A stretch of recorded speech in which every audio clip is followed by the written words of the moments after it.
ఇతర కంట్రీస్‌లోని ఆడియన్స్‌కి గూడా బాగానే రీచ్ అయింది ఈ మూవీ. అందుకని సహజంగా వాళ్ళు కూడా నెక్స్ట్ 'అల్లు అర్జున్' మూవీ ఏంటా అని మాత్రం వాళ్ళు ఆరా తీయటం మొదలుపెట్టారు. 'త్రివిక్రమ్' 'అల్లు అర్జున్' కాంబినేషన్‌లో ఒక మూవీ అయితే ప్లానింగ్‌లో ఉందని తెలుస్తుంది.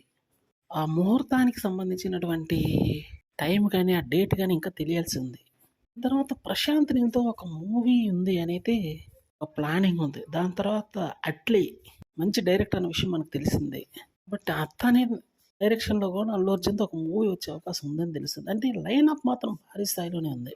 కాకపోతే ఈసారి బడ్జెట్ పెరుగుతుంది. కలెక్షన్స్ కూడా పెరుగుతాయి కాబట్టి ప్రపంచ స్థాయి ఆడియన్స్‌ని ఆకర్షించడానికి భారీ ఎత్తునైతే తీసే అవకాశం ఉంటుంది. ఎందుకంటే 'అల్లు అర్జున్' యొక్క రేంజ్ గ్లోబల్ స్టార్‌కి రేంజ్‌కి ఎదిగింది కాబట్టి నెక్స్ట్ వచ్చే మూవీ ఆషామాషీగా ఉండకపోవచ్చు. పెద్ద డైరెక్టర్‌తో తీసే అవకాశం గట్టిగా ఉంది. పాన్ వరల్డ్ రేంజ్‌కి చేరే విధంగా తీసే అవకాశం ఉంది. కన్నడ నుంచి 'యష్' ఇటువంటి ప్రయత్నమే ఒకటి చేస్తున్నట్టే తెలుస్తుంది. 'టాక్సిక్' అన్నటువంటి మూవీతో ఇటువంటి ప్రయత్నాలు చేస్తున్నాడు. అంతకు మించి మరి 'అల్లు అర్జున్‌కైతే ఆ రేంజ్ ఉందనే చెప్పాలి. ప్రయత్నాలు గట్టిగా చేస్తే మాత్రం ఈసారి దుమ్ము దులిపుడే ఉంటుందని చెప్పుకోవచ్చు.